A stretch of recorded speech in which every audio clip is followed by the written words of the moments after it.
Sommes-nous seuls dans l'univers? Ou bien y a-t-il d'autres planètes Terre? De tout temps, on s'est posé la question. On a enfin une chance de connaître la réponse. Sur les 50 milliards d'étoiles de type solaire de notre galaxie, 1 sur 5 est susceptible de posséder une planète habitable. Si je vous dis que vous avez une chance sur 5 de gagner au loto, c'est sûr que vous jouez. Il doit forcément exister un autre environnement propice à la vie, c'est sûr. Découvrir une autre Terre pouvant accueillir la vie est désormais à notre portée.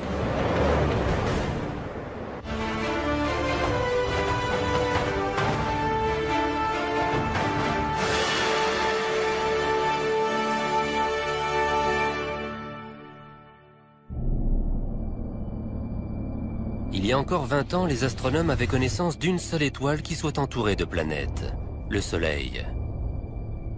On ignorait si les autres étoiles de la galaxie avaient des planètes. Pendant des milliers d'années, c'était impossible de le savoir. Peut-être que le Soleil était unique et qu'on avait eu un coup de chance. Mais en 1995, les astronomes découvrent une planète géante gazeuse appelée 51 Pégasi b. Elle ressemble à notre Jupiter, mais elle se trouve à 50 années-lumière de la Terre. Cette planète en orbite autour d'une étoile lointaine est la toute première exoplanète. Sa découverte met le feu aux poudres. Les recherches dans le domaine se multiplient. C'est une époque bénie en la matière. Des centaines d'exoplanètes sont découvertes chaque année. Beaucoup d'étoiles dans la galaxie sont dotées d'une planète. Elles sont même nombreuses à en avoir plusieurs.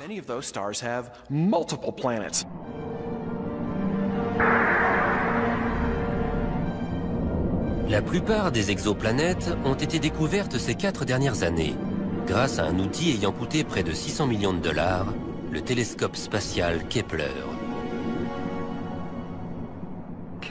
Pour la première fois dans l'histoire de l'humanité, Kepler nous a appris que notre Terre n'était ni unique, ni même rare. Kepler repère les étoiles dont le rayonnement diminue de manière périodique. Cette baisse, parfois infime, prouve qu'une planète vient de passer devant une étoile. Kepler observe depuis l'espace une toute petite partie du ciel. Il observe 150 000 étoiles à la recherche d'un élément qui révèle la présence de planètes en orbite autour d'elle. Chaque fois qu'une planète passe devant son étoile, elle bloque un peu de sa lumière. En mesurant la luminosité, on voit qu'elle baisse, puis qu'elle remonte une fois que la planète est passée.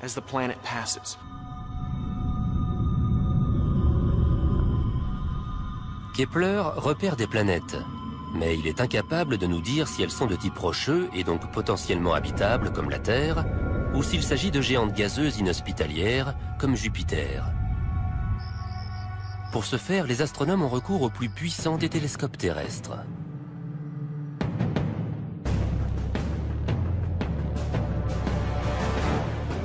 Nous sommes à Berkeley, en Californie. Il est 21 h, mais la journée de Geoff Marcy commence à peine. Ce soir, il va contrôler à distance le télescope Keck, installé sur le point culminant de Hawaï, afin d'étudier les centaines de nouvelles exoplanètes que Kepler a découvertes. Caroline, qu'on voit dans la vidéo du bas, se trouve dans les locaux du télescope Keck, à 600 mètres d'altitude, sur les flancs du volcan Mauna Kea. On lui fournit les coordonnées de chaque étoile. Ensuite, elle opère cet énorme télescope pour qu'il les étudie. Elle devrait être en plein milieu.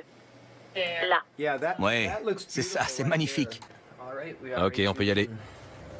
Ok, voyons un peu cette première étoile. Keck mesure l'attraction gravitationnelle qu'exercent ces étoiles sur leur planète. Geoff Marcy en déduit la masse et la composition de ces planètes, ainsi que la distance qui les sépare de leur étoile. Ce qu'on cherche avant tout, c'est si ces planètes possèdent, comme la Terre, une surface ferme sur laquelle l'eau peut former des flaques, et sur laquelle une espèce technologiquement avancée pourrait évoluer. Ou au contraire, si ce sont des géantes gazeuses incapables d'abriter la vie telle qu'on la connaît. Si une planète est rocheuse, Geoff calcule la distance qui la sépare de son étoile. Comme boucle d'or, il cherche la température parfaite. Elle doit être ni trop chaude, ni trop froide. La température doit permettre à l'eau d'exister à l'état liquide.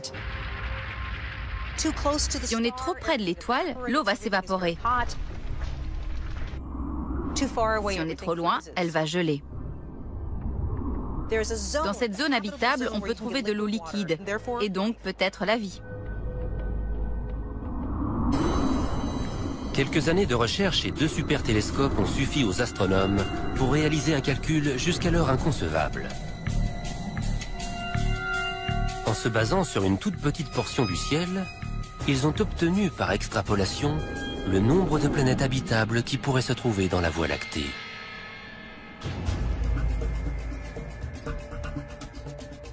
Geoff Marcy et son étudiant Eric Pettigura s'apprêtent à annoncer leur découverte.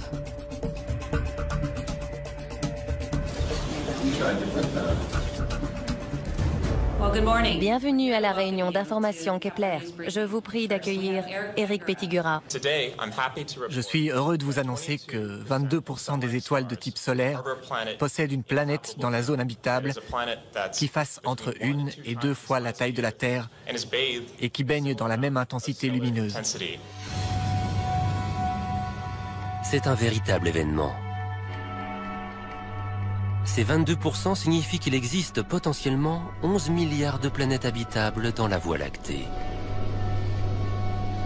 Faites une pile de billets de $1, un pour chacune de ces planètes, vous irez 3 fois plus loin que la Station spatiale internationale. 1 sur 5. Ça veut dire des milliards de planètes rien que dans la Voie lactée. C'est une révélation cruciale quand on cherche la vie dans l'espace. C'est une avancée historique. Maintenant, il s'agit de savoir s'il y a de la vie sur de telles planètes. C'est ce qu'on va essayer de faire. Le candidat le plus prometteur est Kepler 62, un système solaire composé de 5 planètes, dont 2 super-Terres. Elles sont plus grandes que la Terre, mais comme elles, ce sont des rocheuses dont l'orbite se trouve dans la zone habitable de leur étoile. La première a un rayon 40% supérieur à celui de la Terre. Pour la seconde, c'est 60%. Mais surtout, elle se trouve dans la zone habitable. À partir de là, on peut raisonnablement penser qu'elle possède des océans liquides. L'exoplanète 62F est située à l'extrémité froide de la zone habitable. À cette distance, si de l'eau s'y trouve, c'est sans doute sous la forme de glace. Mais si cette planète est dotée d'une atmosphère, l'effet de serre pourrait avoir fait fondre suffisamment d'eau pour créer des flaques dans lesquelles une forme de vie simple pourrait s'être développée. Sa grande sœur, 62E, serait visible dans le ciel en début de soirée. Située plus au centre de la zone habitable, cette planète est encore plus prometteuse en termes de biologie.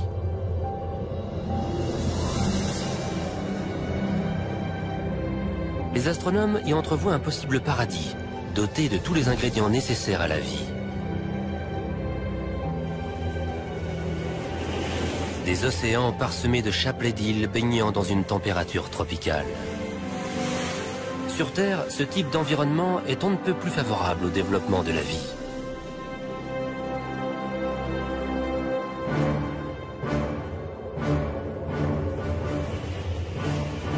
Kepler 62 met la communauté scientifique en émoi, car c'est la planète qui correspond le mieux à notre système solaire. Mais une vie extraterrestre a-t-elle vraiment besoin d'une étoile pour se développer? A-t-elle seulement besoin d'une planète?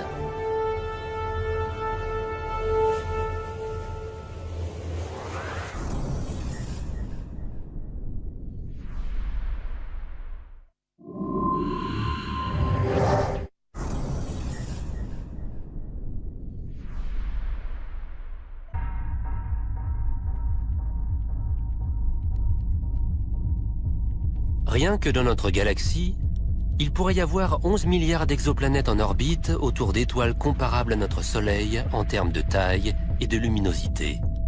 Mais ces dernières constituent seulement un quart des étoiles qui composent notre galaxie. Pourrait-il y avoir encore plus de planètes comme la Terre en orbite autour d'autres types d'étoiles? On voit ici la courbe de luminosité du transit. John Johnson cherche des exoplanètes orbitant autour de petites naines rouges. Celles-ci constituent la majorité des étoiles de la galaxie. Ce qu'on voit ici, c'est une image du Soleil prise il y a quelques heures de ça. Ici, on voit une image d'artiste de ce à quoi ressemble une naine rouge. Les naines rouges sont si petites et si peu lumineuses qu'elles sont invisibles à l'œil nu depuis la Terre. Mais si on pouvait les voir, voici à quoi ressemblerait le ciel. Les naines rouges sont 3 fois plus nombreuses que les autres étoiles, et de nombreuses planètes semblables à la Terre gravitent autour d'elles. On sait qu'une naine rouge a environ 1,5 planète. C'est une moyenne globale. Cela veut dire qu'il y a environ 200 milliards de planètes de la taille de la Terre en orbite autour de naines rouges dans la galaxie.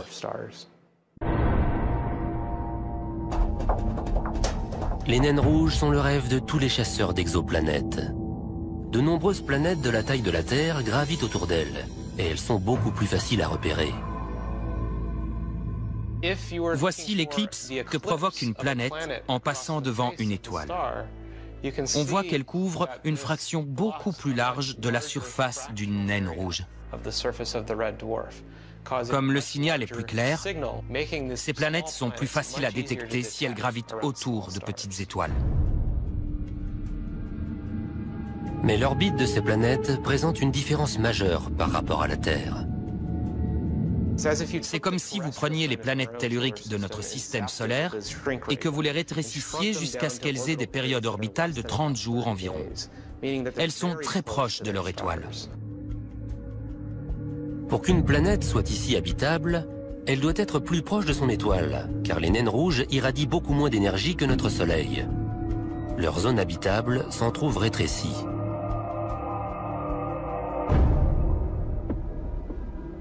La surface d'une planète habitable gravitant autour d'une naine rouge baignerait dans une lumière cramoisie.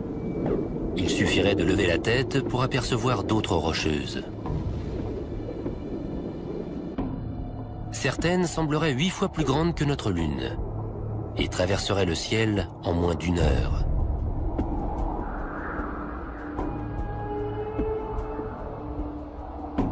Il pourrait y avoir jusqu'à 22 milliards d'exoplanètes comme celle-ci, juste dans la Voie lactée. Cela signifie que pour chaque exotère baignant dans la lumière d'un soleil, il y en aurait 2 de plus dans le halo d'une naine rouge.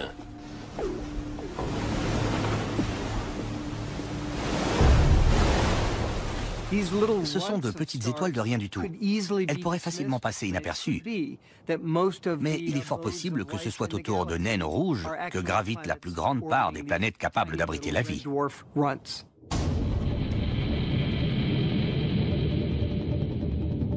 Il y a 20 ans, nous avions connaissance d'une seule planète pouvant accueillir la vie. Aujourd'hui, ce nombre pourrait bien être passé à 33 milliards.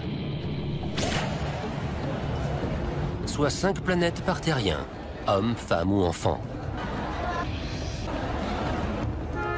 Mais ce chiffre pourtant colossal pourrait être en deçà de la réalité.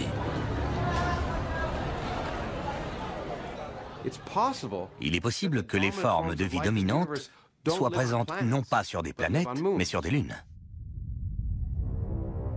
Très vite, en cherchant des exoplanètes, les astronomes se sont étonnés de trouver des géantes gazeuses, comparables à Jupiter, gravitant dans la zone habitable de leur Soleil. Ces planètes pourraient-elles être dotées d'exolunes?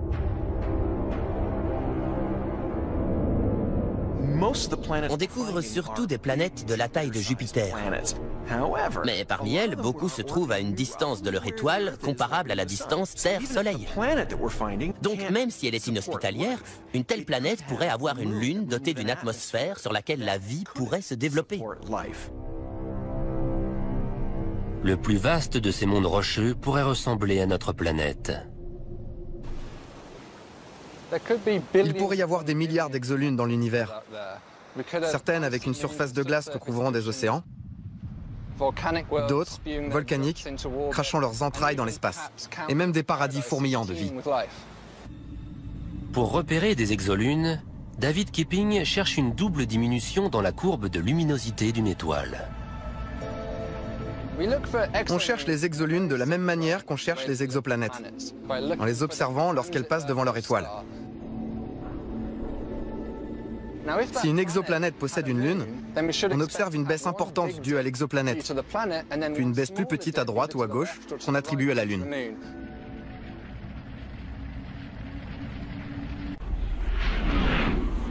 Ces lunes, situées dans des zones habitables, pourraient donc abriter la vie. Mais grâce à une bizarrerie géologique, il est également possible que des lunes se trouvant à des millions de kilomètres d'une zone habitable soient de potentielles candidates. Les exoplanètes ont une seule manière de se réchauffer. Elles utilisent le rayonnement de leur étoile. Mais les lunes ont deux possibilités. La chaleur de leur étoile, mais aussi le réchauffement par effet de marée. Une lune a souvent une orbite elliptique. La distance qui la sépare de sa planète est donc variable. Lorsqu'elle en est proche, la force gravitationnelle de la planète peut provoquer un soulèvement de son paysage sur plusieurs mètres de hauteur, une sorte de marée rocheuse. Un phénomène de cette ampleur génère des frictions qui réchauffent le cœur de la Lune.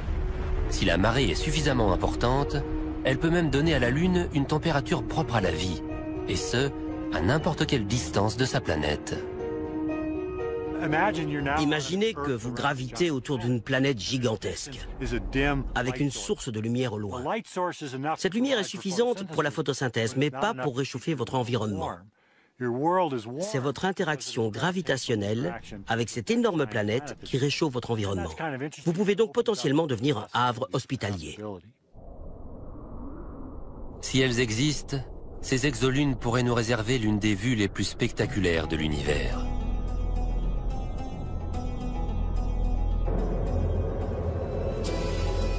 Imaginez un monde rocheux semblable au nôtre, doté d'océans, de montagnes, mais avec dans le ciel une gigantesque planète entourée d'un anneau, ainsi qu'une autre lune, en perpétuelle éruption.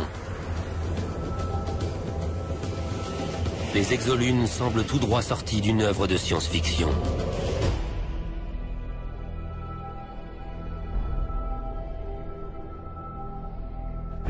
C'est une idée qui est très à la mode. Toutes les histoires de science-fiction se passent sur des lunes maintenant, plus sur des planètes. C'est fascinant, esthétiquement parlant. Ça fait une jolie couverture de livre. Une planète avec son anneau, surplombant une ville extraterrestre. Mais s'agit-il encore de science-fiction ? S'il existe des lunes semblables à la Terre et abritant la vie, on les découvrira dans les 2 prochaines années. Avec des milliards de lunes et de planètes habitables dans l'univers, comment ne pas croire à l'existence d'une vie extraterrestre? Une étonnante stratégie devrait bientôt permettre aux chercheurs d'en apporter la preuve.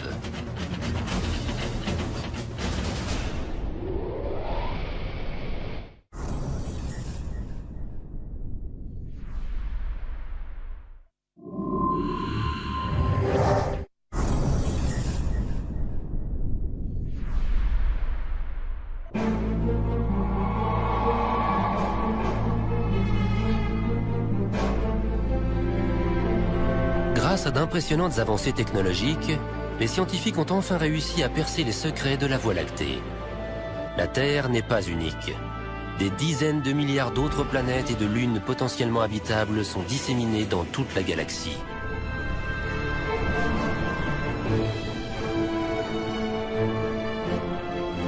Mais comment faire pour découvrir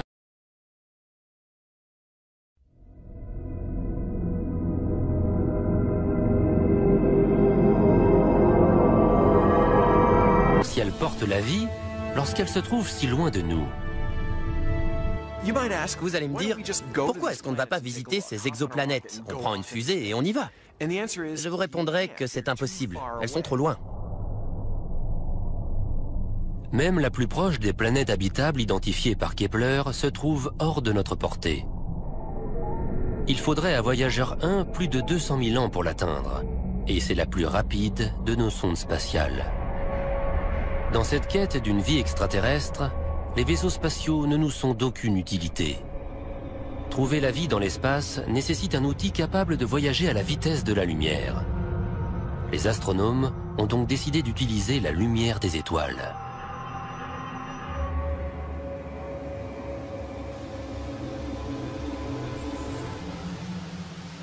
Il y a plusieurs centaines d'années, on a réalisé qu'on pouvait décomposer la lumière des étoiles selon les couleurs de l'arc-en-ciel pour étudier leurs constituants.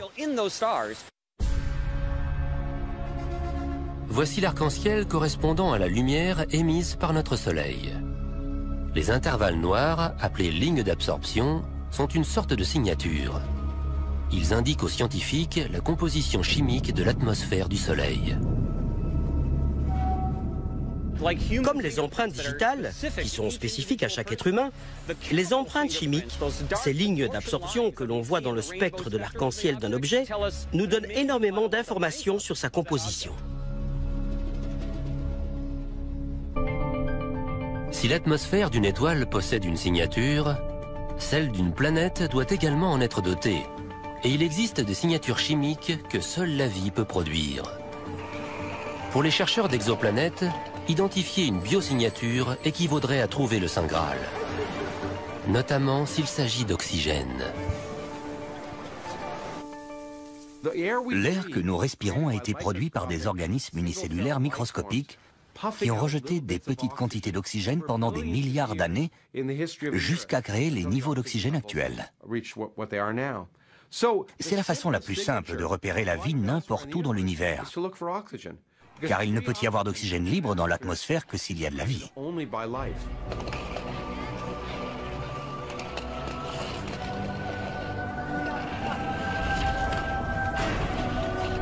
Il est relativement simple de capturer et de décomposer la lumière d'une étoile lointaine. Mais pour une obscure et minuscule exoplanète, il en va tout autrement.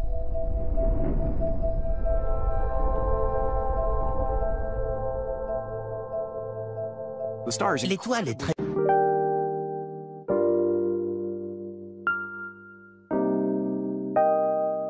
lumineuse et l'exoplanète est très sombre, alors qu'elles sont très proches.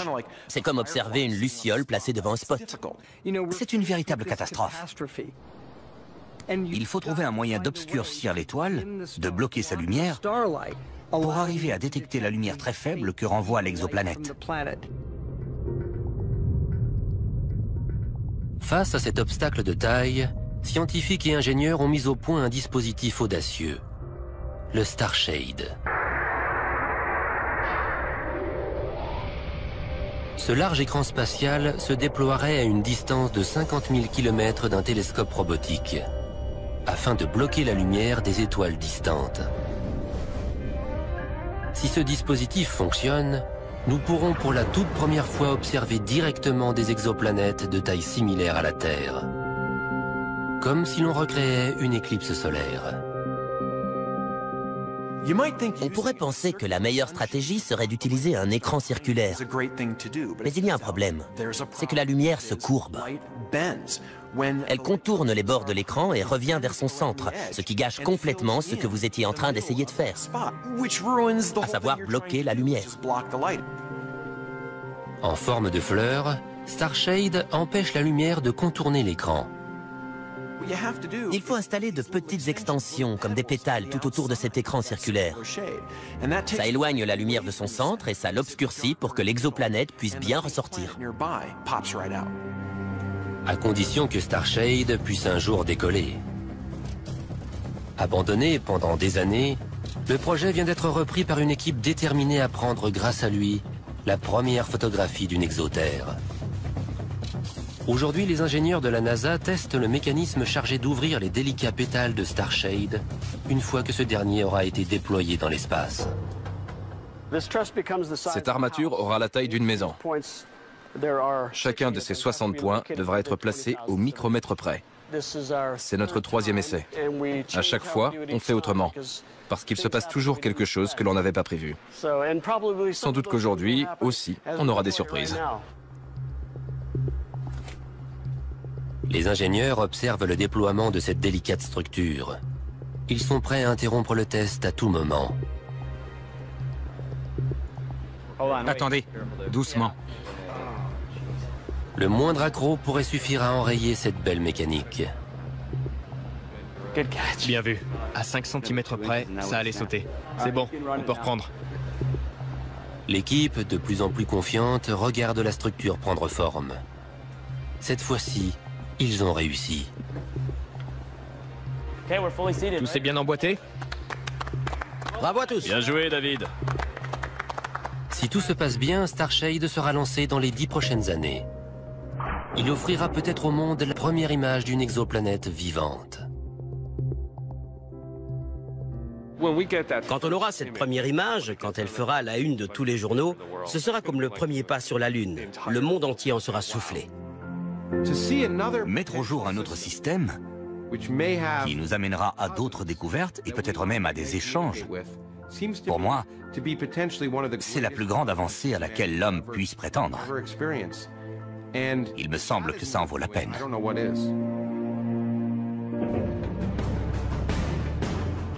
À présent, on sait qu'il y a des milliards d'exoplanètes comme celle-ci.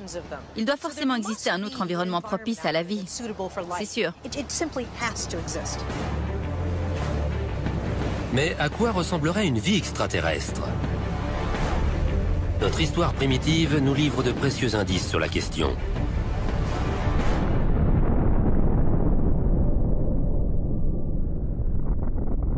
La Terre est née du chaos cosmique qui régnait il y a 4,5 milliards d'années.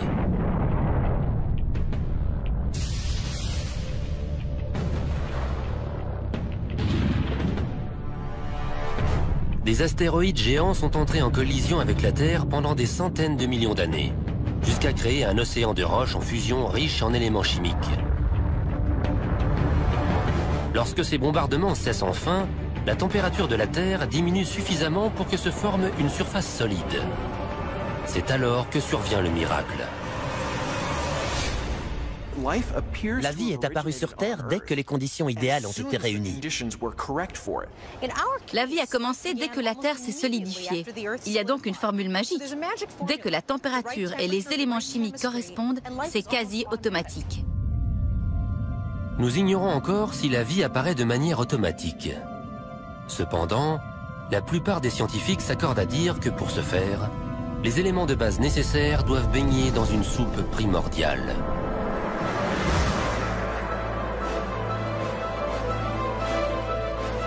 Toute vie, qu'elle soit animale ou végétale, qu'elle peuple le ciel ou les entrailles de la Terre, est fondée sur la même base chimique.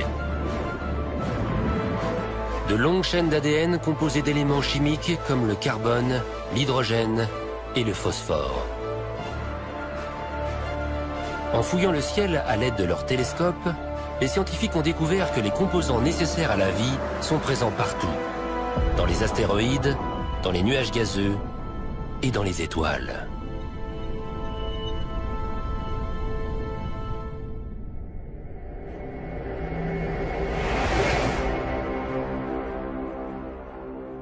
Le plus gros de l'univers est composé des mêmes éléments, ceux qui composent les planètes, ceux qui ont créé la vie sur Terre. Ces éléments sont sans doute présents partout dans l'univers. Ça veut dire que la vie a un immense terrain de jeu potentiel. Mais pour transformer la chimie en biochimie, un ingrédient clé est nécessaire. Sur Terre, toute vie a besoin d'eau liquide pour se développer et se reproduire. C'est une exigence propre à toute forme de vie. Soit vous êtes dans l'eau, soit vous êtes composé d'eau. Il n'y a pas de vie sans eau liquide. Si on n'a pas d'eau liquide, on ne peut pas mélanger les ingrédients qui composent le cocktail biochimique de la vie. Elle a une propriété stupéfiante, à savoir qu'elle détache les molécules et qu'elle les aide à se réorganiser pour adopter de nouvelles formes complexes. Par exemple, celle d'un acide aminé, d'une protéine ou d'un brin d'ADN. Le pouvoir de l'eau est tel qu'elle peut maintenir la vie dans les conditions chimiques les plus extrêmes, comme au lac Mono en Californie. Cette eau est 3 fois plus salée que l'océan, et si alcaline qu'elle brûle la peau à travers les vêtements. Aucune vie ne devrait être possible ici. Et pourtant, on y trouve une foule de bactéries et d'organismes multicellulaires. Les exobiologistes étudient ce type d'habitat extrême afin de comprendre où la vie pourrait être possible ailleurs dans la galaxie. En étudiant ces environnements, on définit les limites de la vie. La température, la salinité, les pH possibles, on en tire une sorte de guide pour savoir comment chercher la vie sur d'autres planètes. Si elles sont dotées d'eau liquide, des exoplanètes pourraient donc abriter la vie. Mais sous quelle forme? Les extraterrestres nous sont étrangers par définition. On ne sait pas à quoi ils ressemblent. Des hypothèses sont toutefois possibles à partir de ce que nous savons de ces environnements. Sur les planètes gravitant autour de naines rouges, la végétation serait violette et non verte, afin de tirer un maximum d'énergie d'une lumière faible et rouge.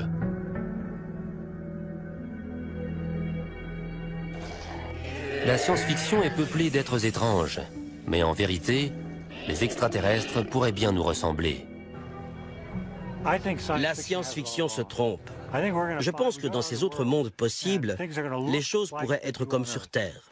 Les poissons ressembleraient à des poissons dans n'importe quel océan, parce que c'est la meilleure façon de se déplacer dans l'eau. Sur Terre, l'évolution a favorisé des formes similaires dans des environnements identiques. Il est donc facile de confondre un dauphin et un requin, même si l'un est un mammifère et l'autre un poisson. Il y a donc fort à parier que les créatures peuplant un océan extraterrestre auront elles aussi cette forme effilée caractéristique. Elles seront différentes du point de vue biochimique, mais elles nous sembleront familières, car la forme des organismes vivants est déterminée par des interactions entre la physique et la biomécanique. Et ce sera la même chose sur d'autres planètes. Les oiseaux ressembleront à des oiseaux, les poissons à des poissons. C'est à l'intérieur qu'ils seront différents. Les exoplanètes sont incroyablement distantes de la Terre. Des milliers d'années pourraient s'écouler avant qu'il nous soit possible de croiser le regard d'un extraterrestre. Entendre sa voix, en revanche, pourrait être possible bien avant cela.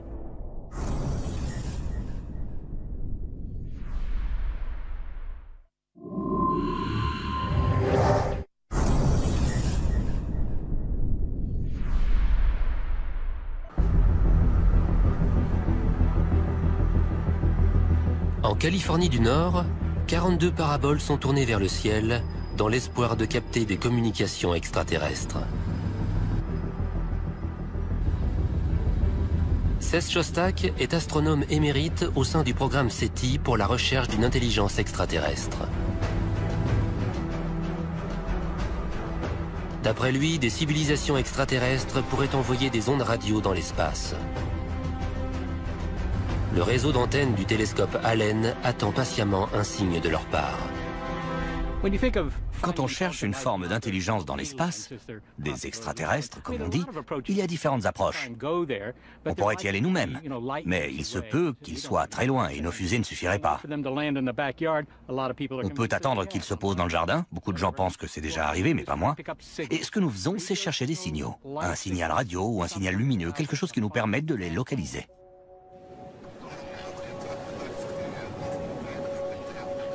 Les ondes radio sont des impulsions à basse fréquence parfaites pour la communication dans l'espace. Elles sont très puissantes et faciles à produire.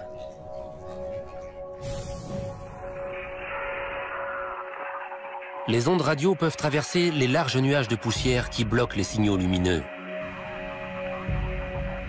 Elles peuvent transporter de vastes quantités d'informations codées. Sans parler de leur principal avantage, elles voyagent à la vitesse de la lumière.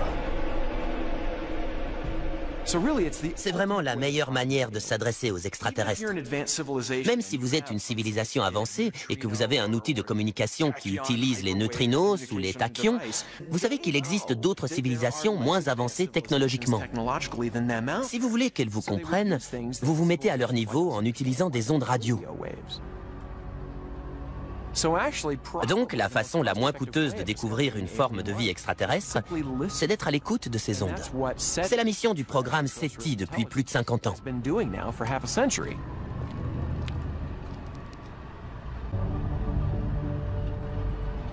Jusqu'ici, le programme n'a encore rien détecté. Les astronomes comme CES restent optimistes et pensent que leur recherche sera payante sur le long terme. Mais le temps presse. Dans 50 ans, SETI aura scanné l'ensemble du ciel. S'il se prolonge, le silence radio renverra les scientifiques à la case départ. L'expérience donnera des résultats dans les 40 prochaines années. Si on n'a rien détecté d'ici là, il faudra en conclure que soit les extraterrestres n'existent pas, soit ils n'utilisent pas les ondes radio, soit on s'y est mal pris. Mais si ça doit marcher, ce sera très bientôt. Les ondes radio ne sont pas la seule manière dont les extraterrestres pourraient communiquer. S'ils sont présents dans des systèmes solaires comprenant plusieurs planètes rapprochées les unes des autres, ils pourraient utiliser des faisceaux laser pour communiquer d'une planète à l'autre. Geoff Marcy pense qu'il est possible de capter ces signaux laser à l'aide d'un télescope optique géant du type de Keck. Voici une étoile qui a deux planètes. À ce moment précis, elles sont alignées entre elles et avec la Terre. Donc, si les deux colonies communiquent entre elles d'une planète à l'autre à l'aide d'ondes radio ou de laser, on espère pouvoir intercepter cette communication. Ou en tout cas, ce qui pourrait déborder jusqu'à nous qui les espionnons.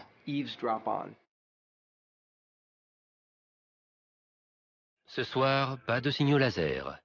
Mais qui sait ce que nous réserve demain? Si jamais E.T. nous contactait, que ferions-nous? Lui répondrait-on? Lui expliquerait-on qui nous sommes, nos cultures et nos traditions? Nos avancées scientifiques? Et dans quelle langue? Il faudrait envoyer beaucoup d'informations, parce que la transmission n'irait sans doute que dans un sens. À 100 années-lumière de distance, le signal met 100 ans à arriver et 100 ans à revenir avec une réponse. Mieux vaut tout envoyer d'un coup. Moi, j'enverrai les serveurs de Google. Je leur enverrai Internet pour voir ce qu'ils en font.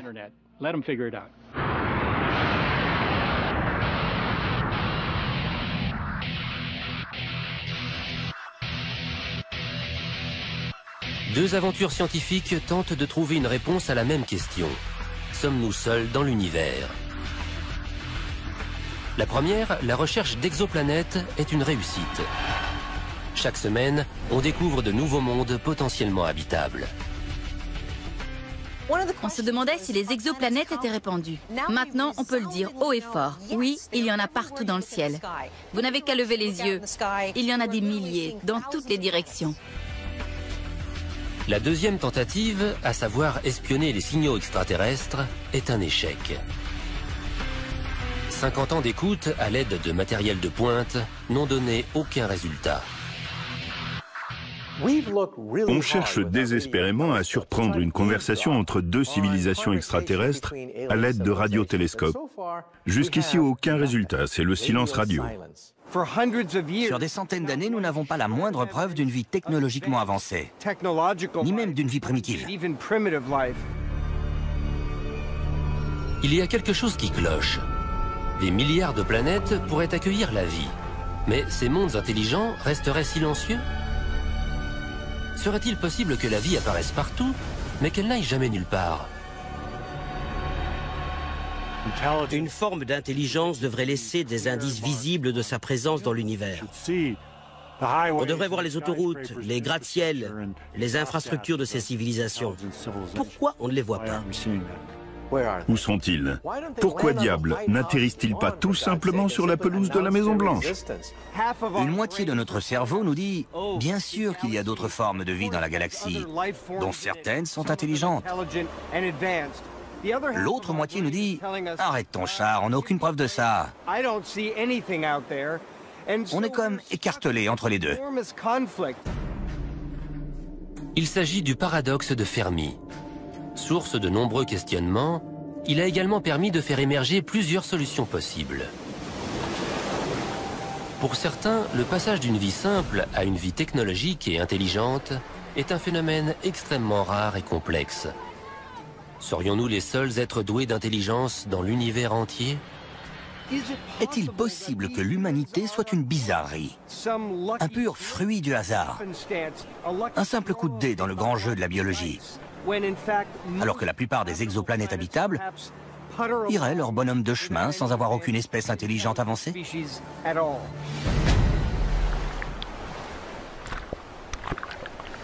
Notre évolution est le résultat d'une série d'heureux hasards et de coïncidences cosmiques peu susceptibles de se répéter exactement dans le même ordre.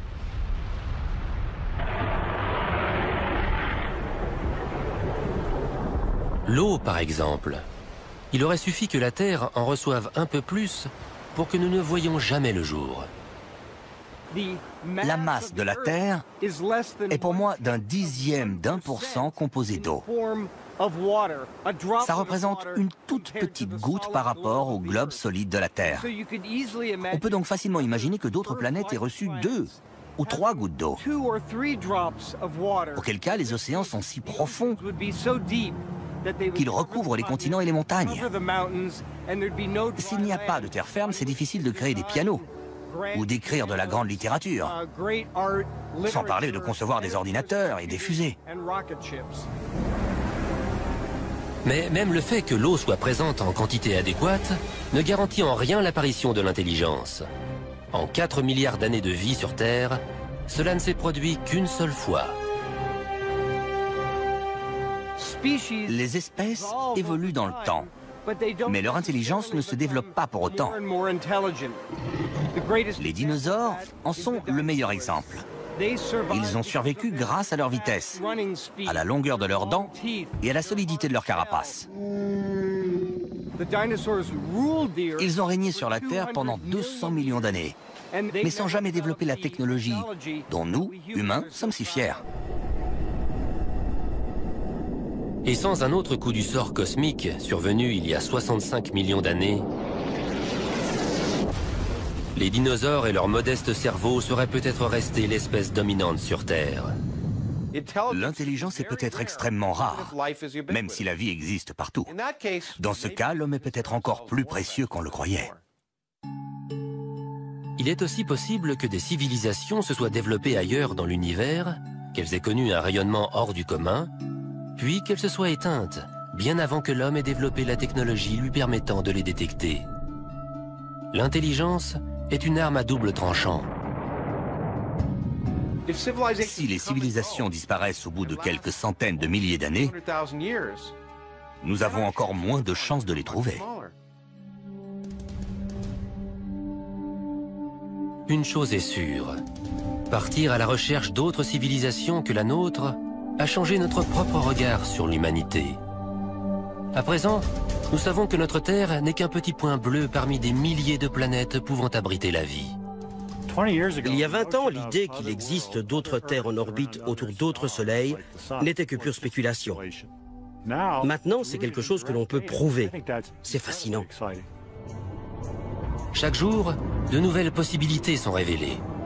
La vie pourrait exister sur des mondes semblables aux nôtres, sur des planètes en orbite autour d'étoiles naines, ou même sur des satellites appartenant à des géantes gazeuses. Nous sommes en train de vivre une période de croissance exponentielle dans le nombre des exoplanètes que nous découvrons, mais aussi dans la variété d'endroits où nous les trouvons. Ces découvertes remettent profondément en question notre perspective sur la vie humaine et sur l'existence d'autres formes de vie extraterrestres. Pour moi, la vie est partout. Et comme il y a plus de 100 milliards d'étoiles dans la Voie lactée, je serais vraiment surpris qu'aucune intelligence ne se soit développée ailleurs dans notre galaxie. J'ai hâte que nous puissions prouver que la vie existe ailleurs que sur la Terre. Je me fiche que ce soit une bactérie ou une civilisation douée d'intelligence. Ce sera la preuve que nous ne sommes pas seuls. Et ça va tout changer.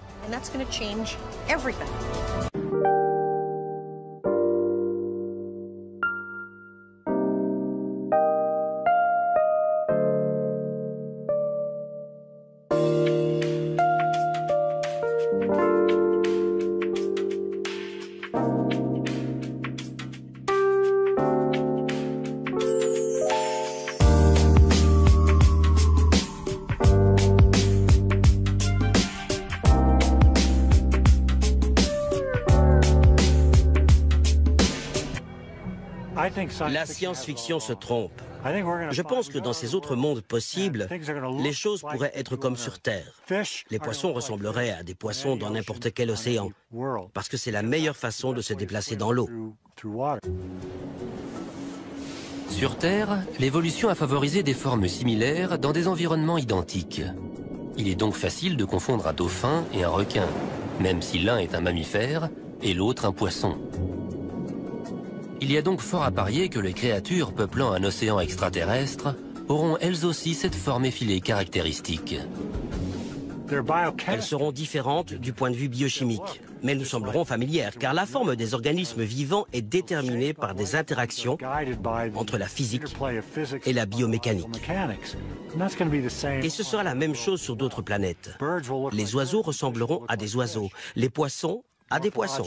C'est à l'intérieur qu'ils seront différents. Les exoplanètes sont incroyablement distantes de la Terre.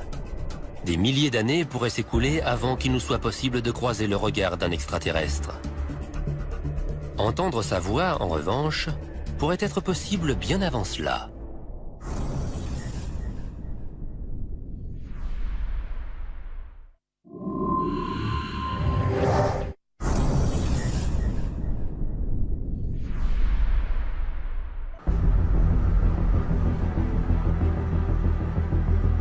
En Californie du Nord, 42 paraboles sont tournées vers le ciel dans l'espoir de capter des communications extraterrestres.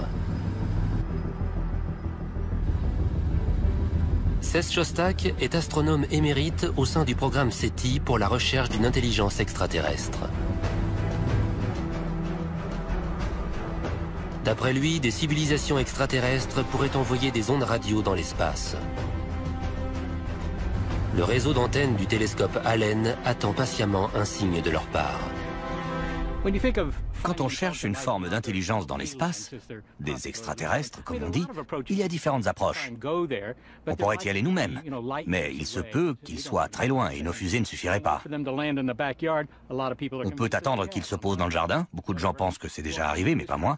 Et ce que nous faisons, c'est chercher des signaux, un signal radio ou un signal lumineux, quelque chose qui nous permette de les localiser.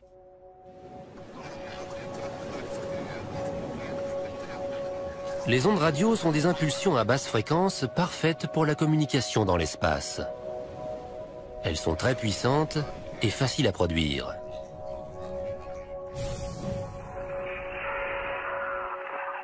Les ondes radio peuvent traverser les larges nuages de poussière qui bloquent les signaux lumineux. Elles peuvent transporter... Les astronomes ont donc décidé d'utiliser la lumière des étoiles.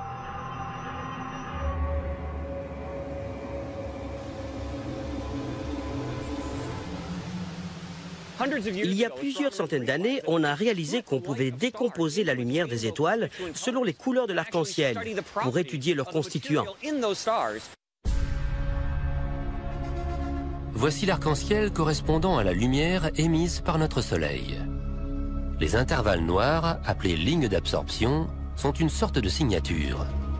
Ils indiquent aux scientifiques la composition chimique de l'atmosphère du Soleil. Comme les empreintes digitales, qui sont spécifiques à chaque être humain, les empreintes chimiques, ces lignes d'absorption que l'on voit dans le spectre de l'arc-en-ciel d'un objet, nous donnent énormément d'informations sur sa composition. Si l'atmosphère d'une étoile possède une signature, celle d'une planète doit également en être dotée. Et il existe des signatures chimiques que seule la vie peut produire. Pour les chercheurs d'exoplanètes, identifier une biosignature équivaudrait à trouver le Saint Graal, notamment s'il s'agit d'oxygène. L'air que nous respirons a été produit par des organismes unicellulaires microscopiques qui ont rejeté des petites quantités d'oxygène pendant des milliards d'années jusqu'à créer les niveaux d'oxygène actuels. C'est la façon la plus simple de repérer la vie n'importe où dans l'univers, car il ne peut y avoir d'oxygène libre dans l'atmosphère que s'il y a de la vie.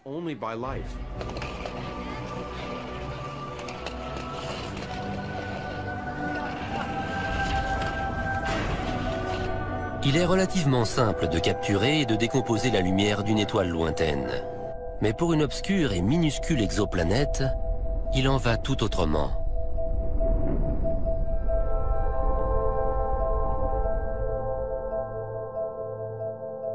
L'étoile est très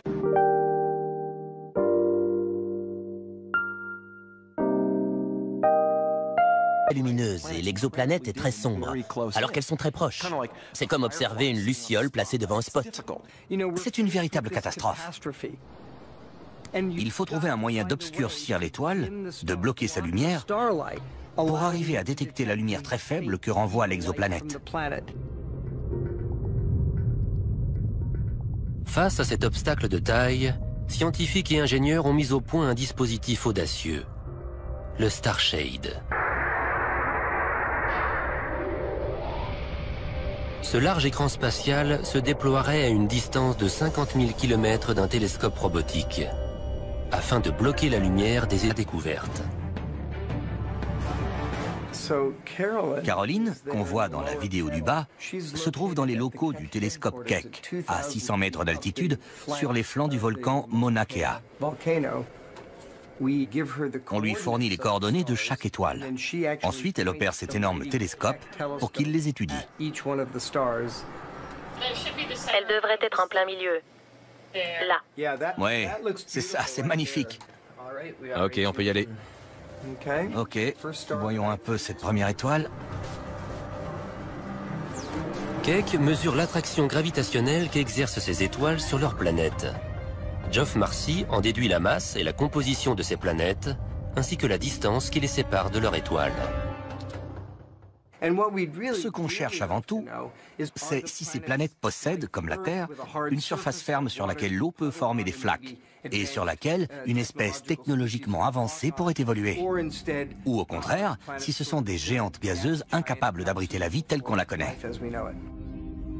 Si une planète est rocheuse, Geoff calcule la distance qui la sépare de son étoile. Comme boucle d'or, il cherche la température parfaite. Elle doit être ni trop chaude, ni trop froide. La température doit permettre à l'eau d'exister à l'état liquide. Si on est trop près de l'étoile, l'eau va s'évaporer. Si on est trop loin, elle va geler. Dans cette zone habitable, on peut trouver de l'eau liquide, et donc peut-être la vie. Quelques années de recherche et 2 super télescopes ont suffi aux astronomes pour réaliser un calcul jusqu'alors inconcevable. En se basant sur une toute petite portion du ciel, ils ont obtenu par extrapolation le nombre de planètes habitables qui pourraient se trouver dans la Voie lactée.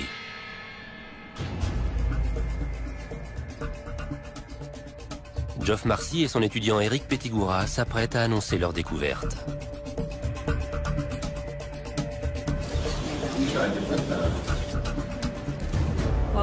Bienvenue à la réunion d'information Kepler. Je vous prie d'accueillir Eric Pettigura. Je suis heureux de vous annoncer que 22% des étoiles de type solaire possèdent une planète dans la zone habitable qui fasse entre 1 et 2 fois la taille de la Terre et qui baigne dans la même intensité lumineuse. C'est un véritable événement. Ces 22% signifient qu'il existe potentiellement 11 milliards de planètes habitables dans la Voie lactée. Faites une pile de billets de $1, un pour chacune de ces planètes, vous irez 3 fois plus loin que la Station spatiale internationale, dans le ciel en début de soirée. Située plus au centre de la zone habitable, cette planète est encore plus prometteuse en termes de biologie.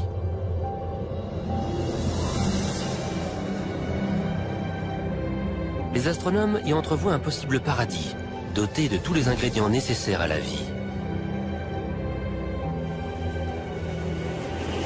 Des océans parsemés de chapelets d'îles baignant dans une température tropicale. Sur Terre, ce type d'environnement est on ne peut plus favorable au développement de la vie.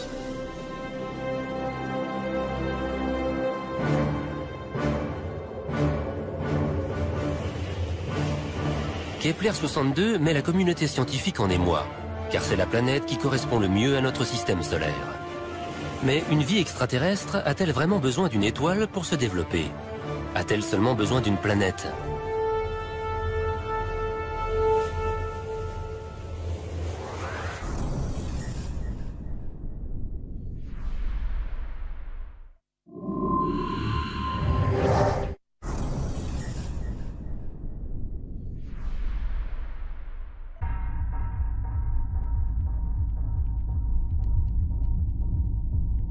Rien que dans notre galaxie, il pourrait y avoir 11 milliards d'exoplanètes en orbite autour d'étoiles comparables à notre Soleil en termes de taille et de luminosité. Mais ces dernières constituent seulement un quart des étoiles qui composent notre galaxie. Pourrait-il y avoir encore plus de planètes comme la Terre en orbite autour d'autres types d'étoiles? On voit ici la courbe de luminosité du transit. John Johnson cherche des exoplanètes orbitant autour de petites naines rouges. Celles-ci constituent la majorité des étoiles de la galaxie. Ce qu'on voit ici, c'est une image du Soleil, prise il y a quelques heures de ça. Ici, on voit une image d'artiste de ce à quoi ressemble une naine rouge. Les naines rouges sont si petites et si peu lumineuses qu'elles sont invisibles à l'œil nu depuis la Terre. Mais si on pouvait les voir, voici à quoi ressemblerait le ciel. Les naines rouges sont 3 fois plus nombreuses que les autres étoiles, et de nombreuses planètes semblables à la Terre gravitent autour d'elles. On sait qu'une naine rouge a environ 1,5 planètes. C'est une moyenne globale. Cela veut dire qu'il y a environ 200 milliards de planètes de la taille de la Terre en orbite autour de naines rouges dans la galaxie.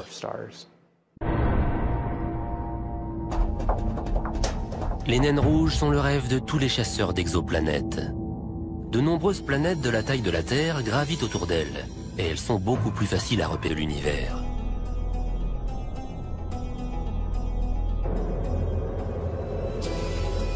Imaginez un monde rocheux semblable au nôtre, doté d'océans, de montagnes, mais avec dans le ciel une gigantesque planète entourée d'un anneau, ainsi qu'une autre lune, en perpétuelle éruption.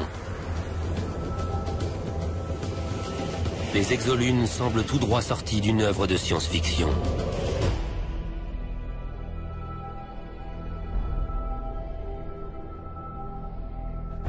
C'est une idée qui est très à la mode. Toutes les histoires de science-fiction se passent sur des lunes maintenant, plus sur des planètes. C'est fascinant, esthétiquement parlant. Ça fait une jolie couverture de livre. Une planète avec son anneau, surplombant une ville extraterrestre. Mais s'agit-il encore de science-fiction ? S'il existe des lunes semblables à la Terre et abritant la vie, on les découvrira dans les 2 prochaines années. Avec des milliards de lunes et de planètes habitables dans l'univers, comment ne pas croire à l'existence d'une vie extraterrestre? Une étonnante stratégie devrait bientôt permettre aux chercheurs d'en apporter la preuve.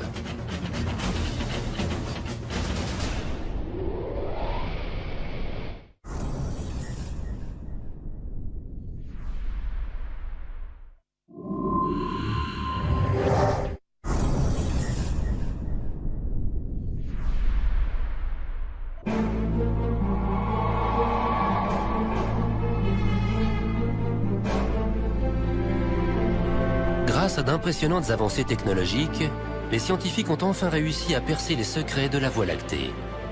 La Terre n'est pas unique. Des dizaines de milliards d'autres planètes et de lunes potentiellement habitables sont disséminées dans toute la galaxie.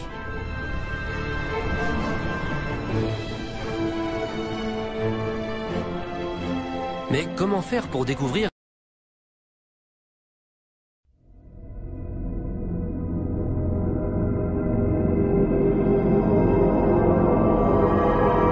si elle porte la vie lorsqu'elle se trouve si loin de nous? Vous allez me dire, pourquoi est-ce qu'on ne va pas visiter ces exoplanètes? On prend une fusée et on y va. Je vous répondrai que c'est impossible. Elles sont trop loin. Même la plus proche des planètes habitables identifiées par Kepler se trouve hors de notre portée. Il faudrait à Voyageur 1 plus de 200 000 ans pour l'atteindre, et c'est la plus rapide de nos sondes spatiales. Dans cette quête d'une vie extraterrestre, les vaisseaux spatiaux ne nous sont d'aucune utilité. Trouver la vie dans l'espace nécessite un outil capable de voyager à la vitesse de la lumière. Les astronomes ont donc décidé d'utiliser. Les astronomes y entrevoient un possible paradis, doté de tous les ingrédients nécessaires à la vie. Des océans parsemés de chapelets d'îles baignant dans une température tropicale. sur Terre, ce type d'environnement est on ne peut plus favorable au développement de la vie.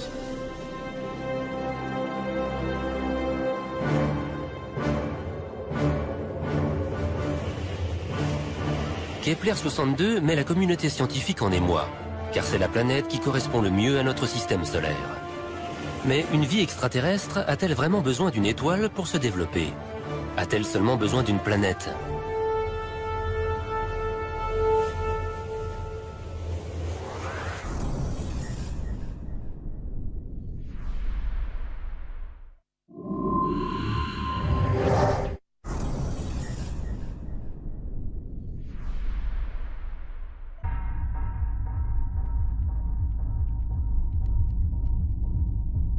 Rien que dans notre galaxie, il pourrait y avoir 11 milliards d'exoplanètes en orbite autour d'étoiles comparables à notre Soleil en termes de taille et de luminosité. Mais ces dernières constituent seulement un quart des étoiles qui composent notre galaxie. Pourrait-il y avoir encore plus de planètes comme la Terre en orbite autour d'autres types d'étoiles? On voit ici la courbe de luminosité du transit. John Johnson cherche des exoplanètes orbitant autour de petites naines rouges. Celles-ci constituent la majorité des étoiles de la galaxie. Ce qu'on voit ici, c'est une image du Soleil, prise il y a quelques heures de ça. Ici, on voit une image d'artiste de ce à quoi ressemble une naine rouge. Les naines rouges sont si petites et si peu lumineuses qu'elles sont invisibles à l'œil nu depuis la Terre.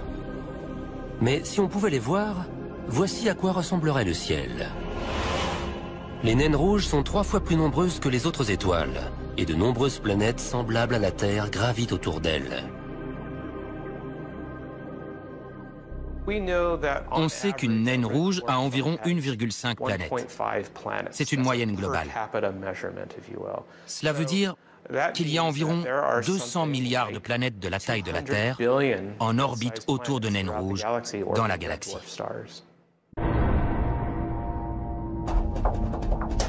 Les naines rouges sont le rêve de tous les chasseurs d'exoplanètes. De nombreuses planètes de la taille de la Terre gravitent autour d'elles, et elles sont beaucoup plus faciles à repérer. Voici l'éclipse que provoque une planète en passant devant une étoile. On voit qu'elle couvre une fraction beaucoup plus large de la surface. Iraient leur bonhomme de chemin sans avoir aucune espèce intelligente avancée?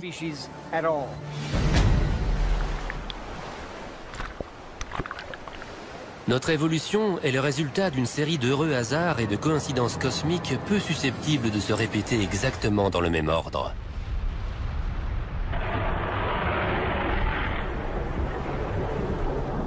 L'eau, par exemple. Il aurait suffi que la Terre en reçoive un peu plus pour que nous ne voyions jamais le jour. La masse de la Terre est pour moi d'un dixième d'1% composée d'eau. Ça représente une toute petite goutte par rapport au globe solide de la Terre. On peut donc facilement imaginer que d'autres planètes aient reçu 2 ou 3 gouttes d'eau. Auquel cas, les océans sont si profonds qu'ils recouvrent les continents et les montagnes. S'il n'y a pas de terre ferme, c'est difficile de créer des pianos ou d'écrire de la grande littérature, sans parler de concevoir des ordinateurs et des fusées.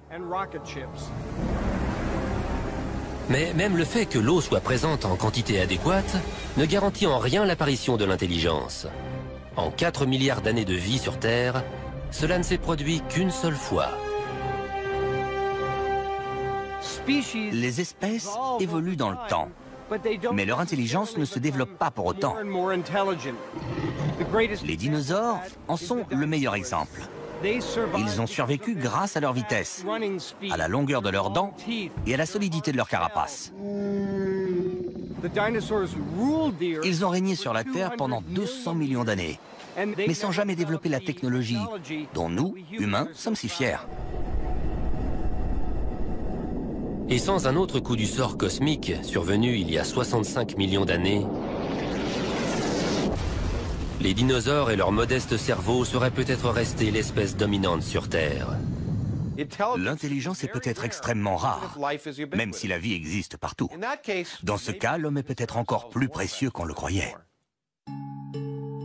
Il Il est aussi possible que des civilisations se soient développées ailleurs dans l'univers, qu'elles aient connu un rayonnement hors du commun, puis qu'elles se soient éteintes, bien avant que l'homme ait développé la technologie lui permettant de les détecter. L'intelligence est une arme à double tranchant. Si les civilisations disparaissent au bout de quelques centaines de milliers d'années, nous avons encore moins de chances de les trouver. Une chose est sûre, partir à la recherche d'autres civilisations que la nôtre a changé notre propre regard sur l'humanité.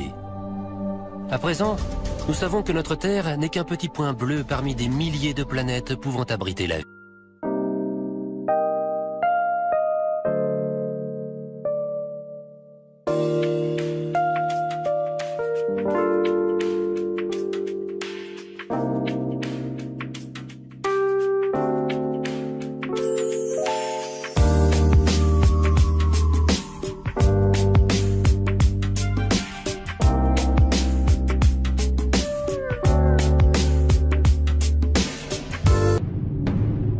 Sommes-nous seuls dans l'univers, ou bien y a-t-il d'autres planètes Terre? De tout temps, on s'est posé la question. On a enfin une chance de connaître la réponse. Sur les 50 milliards d'étoiles de type solaire de notre galaxie, 1 sur 5 est susceptible de posséder une planète habitable. Si je vous dis que vous avez une chance sur 5 de gagner au loto, c'est sûr que vous jouez. Il doit forcément exister un autre environnement propice à la vie, c'est sûr. Découvrir une autre Terre pouvant accueillir la vie est désormais à notre portée.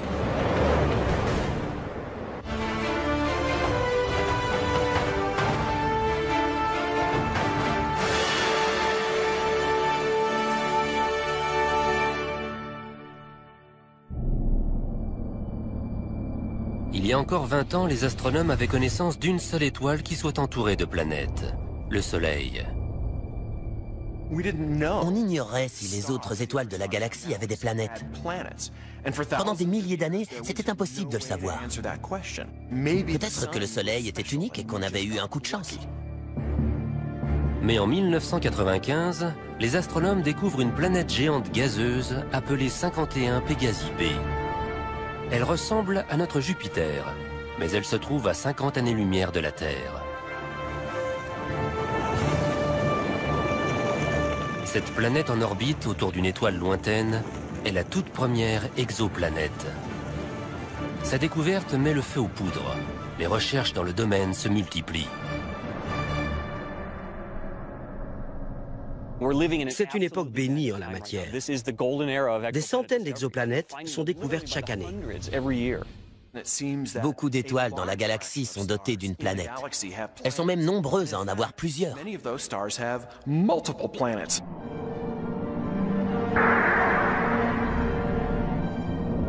La plupart des exoplanètes ont été découvertes ces 4 dernières années, grâce à un outil ayant coûté près de 600 millions de dollars, le télescope spatial Kepler. Pour la première fois dans l'histoire de l'humanité, Kepler nous a appris que notre Terre n'était ni unique, ni même rare. Mais grâce à une bizarrerie géologique, il est également possible que des lunes se trouvant à des millions de kilomètres d'une zone habitable soient de potentielles candidates. Les exoplanètes ont une seule manière de se réchauffer. Elles utilisent le rayonnement de leur étoile. Mais les lunes ont 2 possibilités. La chaleur de leur étoile, mais aussi le réchauffement par effet de marée.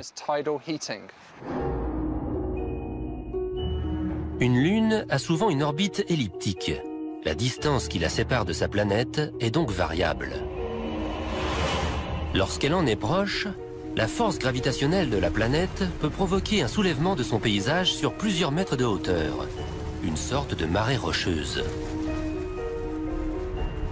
Un phénomène de cette ampleur génère des frictions qui réchauffent le cœur de la Lune. Si la marée est suffisamment importante, elle peut même donner à la Lune une température propre à la vie, et ce, à n'importe quelle distance de sa planète. Imaginez que vous gravitez autour d'une planète gigantesque, avec une source de lumière au loin. Cette lumière est suffisante pour la photosynthèse, mais pas pour réchauffer votre environnement. C'est votre interaction gravitationnelle avec cette énorme planète qui réchauffe votre environnement. Vous pouvez donc potentiellement devenir un havre hospitalier.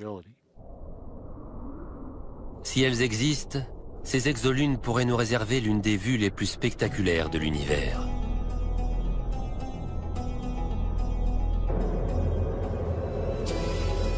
Imaginez un monde rocheux semblable au nôtre, doté d'océans, de montagnes, mais avec dans le ciel une gigantesque planète entourée d'un anneau, ainsi qu'une autre lune, en perpétuelle éruption. Les exolunes semblent tout droit sorties d'une œuvre de science-fiction.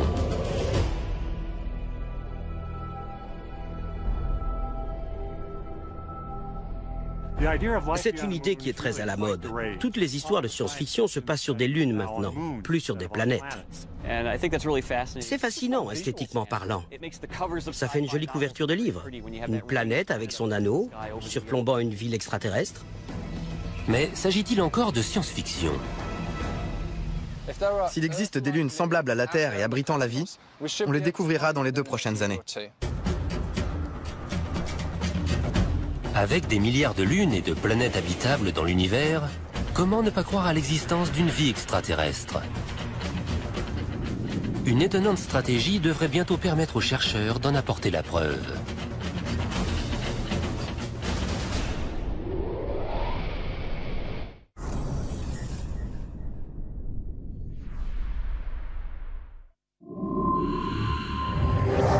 Et même des paradis fourmillants de vie.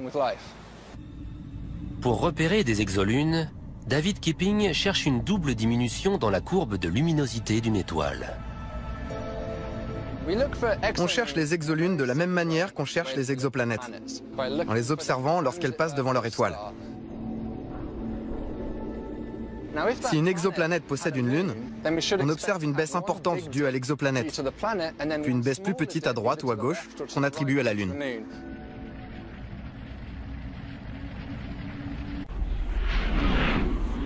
Ces lunes, situées dans des zones habitables, pourraient donc abriter la vie.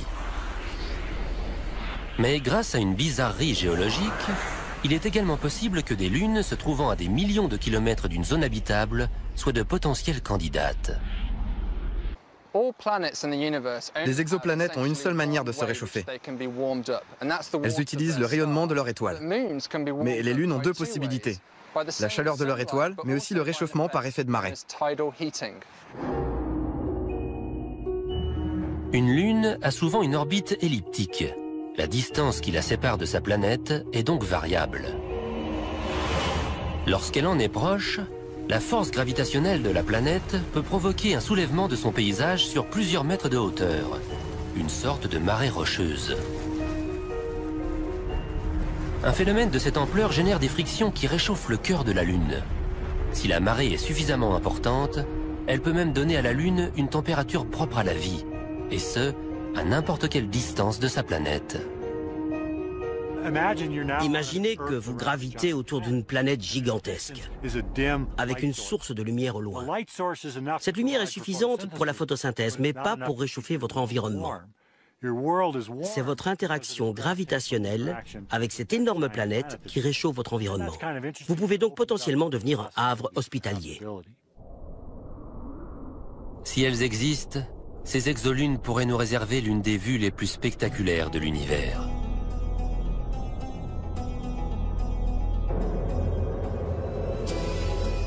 Imaginez un monde rocheux semblable au nôtre, doté d'océans, de montagnes, mais avec dans le ciel une gigantesque planète entourée d'un anneau, ainsi qu'une autre lune, en perpétuelle éruption.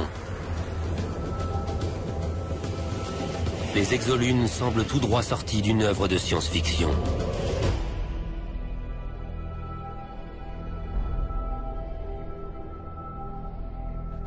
C'est une idée qui est très à la mode. Toutes les histoires de science-fiction se passent sur des lunes maintenant, plus sur des planètes. C'est fascinant, esthétiquement parlant. Ça fait une jolie couverture de livre. Une planète avec son anneau, surplombant une